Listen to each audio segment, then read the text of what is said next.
नमस्कार, मैं हूं नीलू। तो अमेरिका ईरान के युद्ध की आशंका को देखते हुए इस बीच एक खबर आ रही है कि नेतन्याहू अमेरिका जा सकते हैं। अब इस बात में कितनी सच्चाई है, और एक और बात निकलकर सामने आ रही है कि पुतिन ने अमेरिका को कुछ नसीहत दी है। वो नसीहत क्या है, बातचीत करने के लिए मयंक मेरे साथ जुड़ गए हैं। मयंक, दो खबरें प्रमुखता से इस वक्त है। पहला कि नेतन्याहू हो सकता है अमेरिका दौरे पर जाए। अमेरिका दौरे पर अगर नेतन्याहू जाते हैं तो उसके क्या मायने हैं, और दूसरा, पुतिन ने किस तरह से अमेरिका को सलाह दी है, क्या है वो सलाह, वो भी जरा बताइए। देखिए, ये तय है कि नेतन्याहू अमेरिका जा रहे हैं यात्रा पे। और तारीख तय नहीं है। हाँ, तारीख तय नहीं है, लेकिन वो जा रहे हैं, ये तय हो गया है।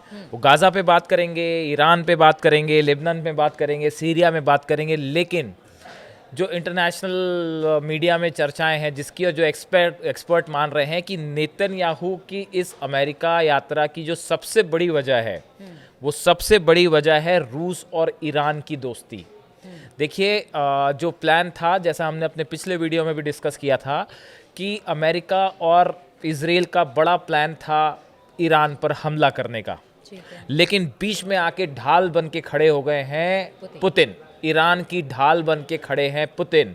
और अब जो नई चीज़ आई है, रूस की तरफ से 5, आपने नसीहत कहा, मैं तो सीधा वार्निंग कह रहा हूँ कि 5 वार्निंग अमेरिका को दी गई है रूस की तरफ से। अब ये वार्निंग क्या है, इस बात को समझिए। रूस ने कहा है कि किसी भी तरह का मिलिट्री एक्शन ईरान पर बर्दाश्त नहीं किया जाएगा। बात नंबर 1। बात नंबर 2, अगर अमेरिका किसी तरह की सैन्य कार्रवाई करता है ईरान के ऊपर, तो ये इलीगल होगी, अनएक्सेप्टेबल होगी। तीसरी बात, अगर अमेरिका ने ईरान पर हमला किया तो इसके भयंकर परिणाम होंगे। चौथी बात, ईरान के पास शांतिपूर्ण परमाणु कार्यक्रम चलाने का पूरा अधिकार है। ये रूस कह रहा है, ये पुतिन कह रहे हैं। पांचवी बात, रूस की तरफ से कही गई कि अगर ज़रूरत पड़ती है तो हम अमेरिका और ईरान के बीच मध्यस्थता करने को तैयार हैं।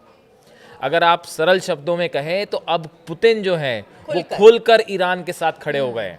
अब उनको किसी तरह की कोई चिंता नहीं है। अब उन्होंने सीधा सीधा ये वार्निंग दे दी है, रूस की तरफ से ये आ गई है कि भाई ईरान पे किसी तरह का हमला करने की आप सोचिएगा भी मत। देखिए, असल में ये रशियन फॉरेन मिनिस्ट्री की तरफ से एक प्रेस कॉन्फ्रेंस थी, उसमें ये बातें जो कही गई, जो फॉरेन मिनिस्ट्री कह रही है कि any military action against Iran will be illegal and unacceptable.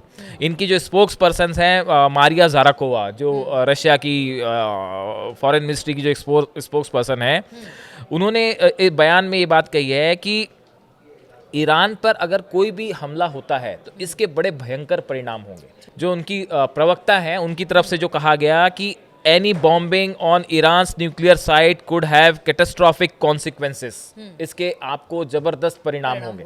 तो देखिए, रूस जो है वो इस पूरे मामले में अब एक एग्रेसिव स्टेप पे आ गया है। जिस तरह से देखिए अमेरिका ने दबाव बढ़ाया कि B-2 बॉम्बर्स आ गए, वॉरशिप्स ईरान के चारों तरफ पहुंचने लगे, उसके बाद जो है रूस ने भी जो है अपना रुख थोड़ा आक्रामक कर लिया है। यानी मयंक, जिस तरह से नेतन्याहू के पक्ष में अमेरिका साफ तौर से दिखाई देता है कि वो खड़ा है, वो हमेशा ये कहता है कि अगर इजराइल पर किसी तरह का हमला हुआ ईरान की तरफ से या प्रॉक्सिस की तरफ से, तो वो उस पर हमला करेगा। अब इसी की तर्ज पर रूस भी खड़ा हो गया। यानी अब कोई किसी तरह की कोई छिपने की बात नहीं है, कोई ये करने की बात नहीं है। वो अब उसने बता दिया है कि हम भी ईरान के साथ। अब इसी का परिणाम ये है, जो कहा जा रहा है कि यही वजह है रूस की ये दोस्ती, रूस का ये सपोर्ट ईरान के लिए। इसी वजह से नेतन्याहू को अब अमेरिका जाना पड़ रहा है। अब नेतन्याहू अमेरिका क्यों जा रहे हैं? 2 बड़ी वजह। पहली बात तो ये कि जैसा कि चर्चाएं थी कि भाई जो हमला है वो असल में इजराइल की तरफ से होना था, ये दिखाते हुए कि अमेरिका ईरान पर हमला करेगा, लेकिन हमला करने का प्लान था इजराइल की द्वारा हमला होना है। लेकिन अब ये संभव नहीं है। अब ऐसे स्थिति में ईरान के साथ आगे क्या किया जाए?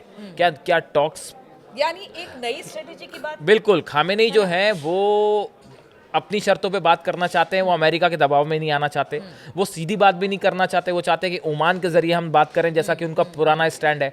इस स्थिति में अब अगर देखिए, अगर किसी भी तरह का हमला आनन फानन में अगर इजराइल करता है ईरान के ऊपर बिना प्रॉपर तैयारी के, तो उसका नतीजा बहुत भयंकर इजराइल को भुगतना पड़ सकता है। पूरी मिसाइल्स, पूरे वॉरशिप, हम बार बार कह रहे हैं ईरान के तैयार खड़े हैं, और अब तो रूस भी आ गया है और वो कह रहा है कि भैया सोचना भी मत हमला करने की, वरना भयंकर परिणाम होंगे।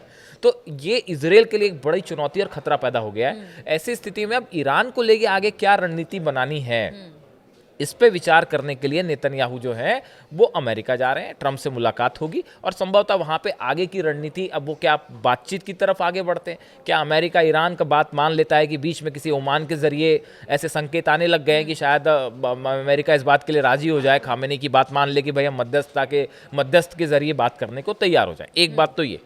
दूसरी बात, गाजा का क्या करना है अब। गाजा में जो हमले इजराइल कर रहा है, ये ट्रंप की जो बड़ी प्लानिंग थी कि भाई हम यहाँ से फिलिस्तीनियों को हट जाना चाहिए। फिलिस्तीनी और बहुत लोग छोड़ के भी गए मयंक। अगर पिछले कुछ दिनों में बात की जाए अब जब तो वहां पर कई ऐसे क्षेत्र हैं जहां पर अब जो इजराइल की फोर्सेस है वो आगे बढ़ गई है, उसको सेफ जोन बना लिया है, वहां से फिलिस्तीनियों को लगातार विस्थापित कर देखिए, रहे हैं। हाँ देखिए, यही बड़ी प्लानिंग थी जो ट्रंप की तरफ से कहा गया था कि आप फिलिस्तीनी यहाँ से हट जाए। उसके लिए कोई तैयार नहीं हुआ, पूरे मुस्लिम राष्ट्र एकजुट हो गए, फिलिस्तीनियों के साथ खड़े हो गए। तो यूरोपियन कंट्रीज में से भी ऐसी स्थिति में इसीलिए इजराइल की तरफ से बड़े हमले किए जाने लगे, ताकि वहाँ पे एक बफर जोन तरह से बना लिया जाए और लोगों को यहाँ से हटाया जाए, इसी रणनीति के तहत का। लेकिन ये कोई परमानेंट रणनीति नहीं हो सकती।